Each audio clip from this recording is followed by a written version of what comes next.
अस्सलाम वालेकुम। हेलो मेरे दोस्तों, चैनल देखने का शुक्रिया। आज मैं कुरूलुस औरहान सीज़न 1 के बारे में बात करूंगा।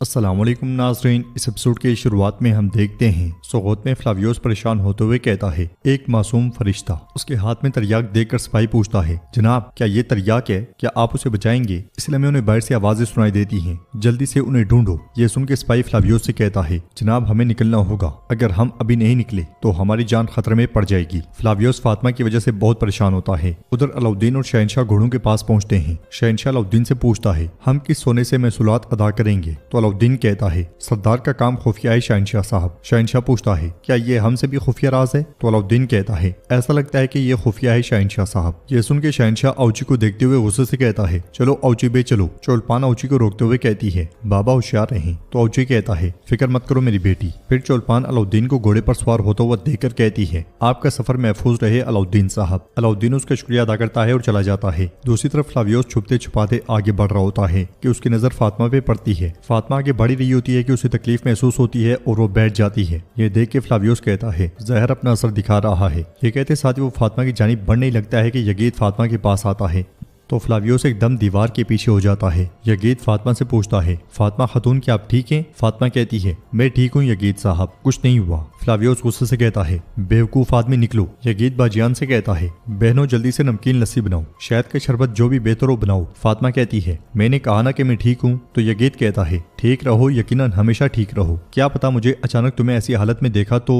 फातिमा कहती है, मैं बस जरा थक गई हूँ, मैं चलती हूँ। पोर्ट के जाने ही लगती है कि फ्लावियोस कहता है, हिम्मत रखो फातिमा, हिम्मत रखो। उधर यगीद फातिमा से कहता है, तुम हमेशा मुझसे भागती हो, हमेशा भागती हो, अब भी भाग जाओ, लेकिन ये ले लो। वो फिर से कंघी बढ़ाते हुए कहता है, मैंने कहा था कि जान का कर्ज है, तुम्हारे लिए अपने हाथों से बनाया है, ले लो ये। फातिमा उससे कहती है, ठीक है ले लेती हूँ, मगर ये आखिरी बार था, अब इसके साथ ही ये कर्ज का मामला खत्म हुआ, इजाजत दो। ये कहते साथ ही फातिमा चली जाती है। तो यगीद कहता है, ये कैसे खत्म हो सकता है? फिर सिपाहियों से कहता है, किसी को करीब मत आने देना, दरवाजे बंद करो। ये सुन के फ्लावियोस सिपाहियों के पहुंचने से पहले ही दरवाजे से निकल जाता है और दरवाजा बंद कर दिया जाता है। फ्लावियोस गुस्से से कहता है, ओ बेवकूफ आदमी, वक्त कम है। ये कहते साथ ही फ्लावियोस खुद को पीटने लग जाता है। बुरसा में सारोज अपने सिपाहियों के साथ आगे बढ़ते हुए कहता है, लानती तुर्क, उन्होंने हमें जाल में फंसा लिया है, वो हमारे हर कदम और हमारी हर सांस पे नजर रखे हुए हैं। कमांडर उससे कहता है, गोदामों में गंदुम का एक दाना भी नहीं बचा, अगर मदद ना आई तो। सारोज गुस्से से कहता है, आएगी आएगी, मैं मदद का कोई रास्ता निकालूंगा।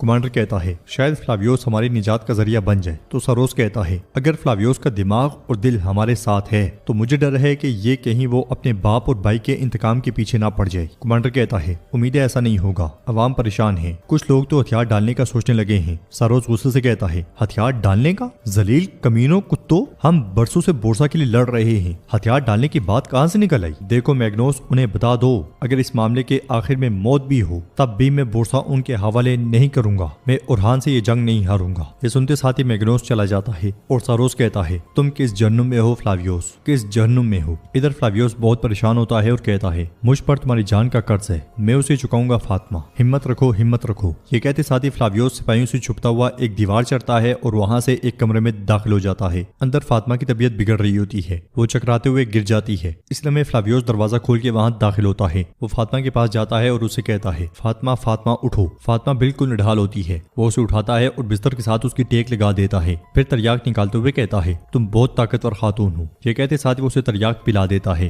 और कहता है, चलो फातिमा चलो, यसु मसीह बराए करम इसे मुझे बख्श दे। कुछ देर के बाद फातिमा अपनी आंखें खोलती है। धुंधली आंखों के साथ वो फ्लावियोस को देखती है, मगर जब पूरी तरह से होश में आती है तो फ्लावियोस वहां से जा चुका होता है। उधर जेर कुतई एजनिक किले में दाखिल होता है और वहां खड़े सिपाहियों से कहता है, तवज्जो, ओरहान साहब तशरीफ ला रहे हैं। पीछे ओरहान किले में दाखिल होता है। कारा खलील और तैमूर बोगा उसके हमरा होते हैं। वहां खड़ा कमांडर कहता है, अजीम रूम के नाम पर मैं आपको सलाम पेश करता हूँ ओरहान बे, एजनिक में खुश आमदीद। ओरहान घोड़े से उतर के आगे बढ़ता है और सलाम के लिए हाथ बढ़ा देता है। कमांडर भी उससे सलाम करता है। ओरहान सिपाहियों से कहता है, आपको भी सलाम वतन की हिफाजत करने वाले बहादुर सिपाहियों। अपने आप को इस कदर इज्जत मिलती हुई देखकर बाज़ंतीन सिपाही हैरानगी से एक दूसरे की तरफ देखते हैं। कमांडर कहता है, गवर्नर आपके इंतजार में है, लेकिन आप और आपके सिपाहियों को को अपनी तलवारें बाहर छोड़नी होंगी। उरहान कहता है हम अपने अल्फाज को अपना हथियार बनाने आए हैं, किसी का दिल ना तोड़ें। ये कहते साथ ही उरहान हथियार अपने सिपाहियों के हवाले कर देता है और कमांडर से कहता है हम जो तहाइफ लाए हैं बराए करम उन्हें कबूल करें। कमांडर तहाइफ देखता है और उरहान का शुक्रिया अदा करता है। फिर वो उरहान को लेकर आगे बढ़ जाता है। उधर जंगल से एक बजंतनी काफिला आगे बढ़ रहा होता है। उरहान के सिपाही उसे देख रहे होते हैं और दुमरुल कहता है वाह वाह वाह,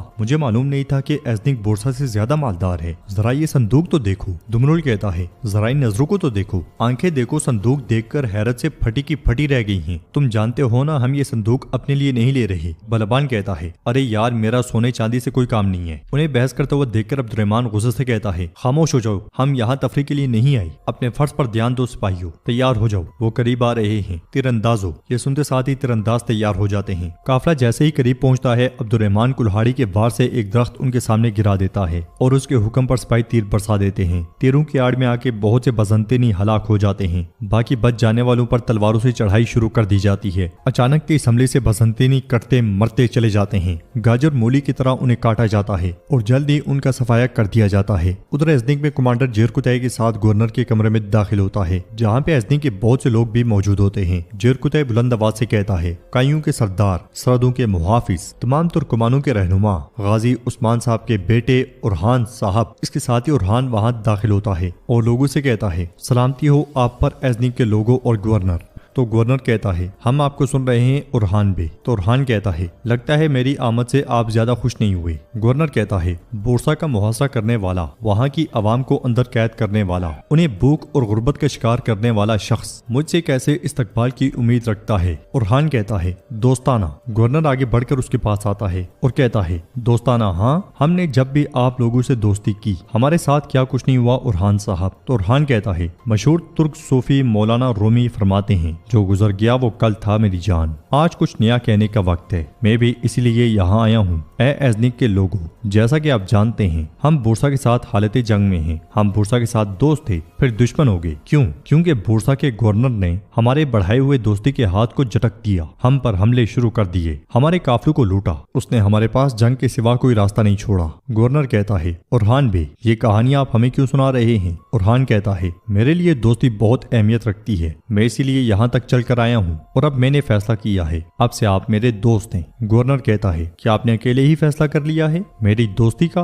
उरहान कहता है मैं अपनी दोस्ती और दुश्मनी का फैसला अकेले कर सकता हूँ, मैंने इसमें कोई रुकावट नहीं देखी। गवर्नर कहता है इतना लंबा सफर बेकार तो नहीं किया ना, मैं आपकी पेशकश सुनना चाहता हूँ। उरहान कहता है मैंने सुना है कि आप बोरसा की मदद करने की तैयारी कर रहे हैं, बोरसा जल्द ही फतह हो जाएगा। ये सुन के लोग बहुत परेशान हो जाते हैं। उरहान के इशारे पर कारा खलील कहता है कोई शोर नहीं, खामोश हो जाएं। उरहान गवर्नर से कहता है तुम इस मामले में नहीं पड़ोगे, ना सिपाही ना कोई और चीज मुहैया करोगे, वरना जब बोरसा गिरेगा तो वो एज़निक पर आ गिरेगा। ये सुन के गवर्नर कहता है शायद आपने एज़निक की हिफाजती फसीलों पर गौर नहीं किया उरहान बे, जो इन पे चढ़ाई करने आता है वो उन्हें कभी रास्ता नहीं देती। उरहान कहता है दरवाजे से निकलते ही हर तरफ हम हैं, ना सफर कर सकेंगे ना तिजारत, आप कुछ नहीं कर सकते। मेरा मशवरा है कि आप बोरसा के मामले में दखल ना दें, मैं भी आपके लिए रास्ते खोल दूंगा। आजादी से अपनी तिजारत करें, अपने शहर में आजादी से रहें, बोरसा की तरह अपने लोगों को भूख और गुर्बत का शिकार ना होने दें। गवर्नर कहता है जैसे बोरसा आपका हो गया हो, आप ऐसे बात करें जैसे जब चाहे एज़निक भी ले लेंगे उरहान साहब। उरहान लोगों से कहता है ए एज़निक के लोगों, ए एज़निक वालों, मैं यहाँ दोस्ती का हाथ बढ़ाने आया हूँ, आप सब इस बात के गवाह हैं। मैं आप सबके सामने एक बार फिर पूछ रहा हूँ क्या बोरसा को मदद की जाएगी या नहीं। सब के सब लोग गवर्नर की जानिब देखने लग जाते हैं। उधर उरहान के सिपाहियों को भारी मिकदार में माले गनीमत वसूल होता है। वो सब के सब आंखें फाड़ फाड़ के उसे देख रहे होते हैं कि कंतुराली कहता है इन सोने के सिक्कों से आधा एज़निक खरीदा जा सकता है। दुमरुल कहता है वल्लाह इनसे पूरा एज़निक भी खरीदा जा सकता है, मगर ज़ाहिर सोच विचार तो करनी पड़ेगी। बलवान कहता है दुमरुल तुम मत सोचो, तुम्हारा ये अखरोट जितना दिमाग सोचने के काबिल नहीं है। दुमरुल गुस्से में बलबान की जानिब बढ़ता है तो सिपाही उसे रोक लेते हैं। बलबान एक संदूक उठाने की कोशिश करता है मगर संदूक काफी भारी होता है। ये देख के दुमरुल तंज करते हुए कहता है क्या हुआ, तुम्हारी कमजोर ताकत जवाब देगी। बलबान कहता है उस बजंतनी काफिर की कमर भी मजबूत निकली, उन्होंने इतना सोना कैसे लाद दिया। अब्दुर्रहमान कहता है तुम जिन्हें मजबूत कह रहे हो वो सब अब जमीन पर लेटे हुए हैं। उसे बातों में लगाकर दुमरुल घोड़ा गाड़ी से उतार देता है और गुस्से से कहता है मेरे साथ आइंदा इस तरह बात मत करना। साथ ही वो दोनों हंसने लग जाते हैं। तो कंतुराली कहता है दुमरुल बलबान, तुम दोनों उरहान साहब के पास जाओ और उन्हें खुशखबरी दो। एजनिक में गवर्नर उरहान से कहता है, बाज़ंतीनी कभी तुर्कों के सामने नहीं झुकेंगे, बाज़ंतीन तुम्हारा अंजाम बनेगा। उरहान कहता है, हमारे खिलाफ आने वाले कितने ही कुमानदार मिट्टी में मिल गए, कितने ही किले फतह हुए, कितनी माएँ, कितने महबूब, कितने ही बहादुर गम से निढाल हुए। गवर्नर कहता है, हाँ मगर बूरसा अब भी कायम है। उरहान कहता है, मैं एक साबिर इंसान हूँ गवर्नर। गवर्नर कहता है, हरगिज नहीं, तुम नहीं जानते कि तुम्हारे सर पे क्या मुसीबत आने वाली है। उरहान कहता है, मुझे नहीं मालूम कि मेरे सर पे क्या आएगा, लेकिन एजनिक तुम्हारे सर पे आन गिरेगा। गवर्नर चिल्लाते हुए कहता है, बात खत्म हो चुकी है। उरहान कहता है, जब तक मैं खत्म ना कहूँ ये खत्म नहीं होगी। दोनों तरफ के सिपाही आमने सामने आ जाते हैं। उरहान मजीद कहता है, मेरी बात गौर से सुनो, मैंने दोस्ती का हाथ बढ़ाया, तुमने कबूल नहीं किया। यहाँ मौजूद सब गवाह हैं। अब मैं बरीउल जिम्मा हूँ। जब वो दिन आए, वो वक्त आएगा तो तुम्हारा जो कुछ भी है मैं तुम्हारी आवाम में बांट दूंगा। मैं इन्हें गुलामी से आजाद करूंगा। एजनिक के लोगों, जो कोई मेरे वतन में पनाह लेगा उसकी जान और माल को नहीं छुआ जाएगा। जो कोई मेरे परचम के साए तले पनाह लेगा उसके मजहब को नहीं छेड़ा जाएगा। जो अपनी जिंदगी मुझे सौंपेगा वो मेरे सर का ताज होगा, लेकिन जो कोई इसके साथ खड़ा होगा वो नुकसान उठाने वालों में से होगा। ये सुनते साथ ही लोग आपस में चैमगोई करने लग जाते हैं और उरहान गवर्नर से कहता है, अलविदा। ये कहते साथ ही उरहान दबंग अंदाज में अपने साथियों के साथ पलट जाता है और नाजरीन एपिसोड भी इख्तिताम पजीर होती है। कैसी लगी आपको ये एपिसोड, आप हमें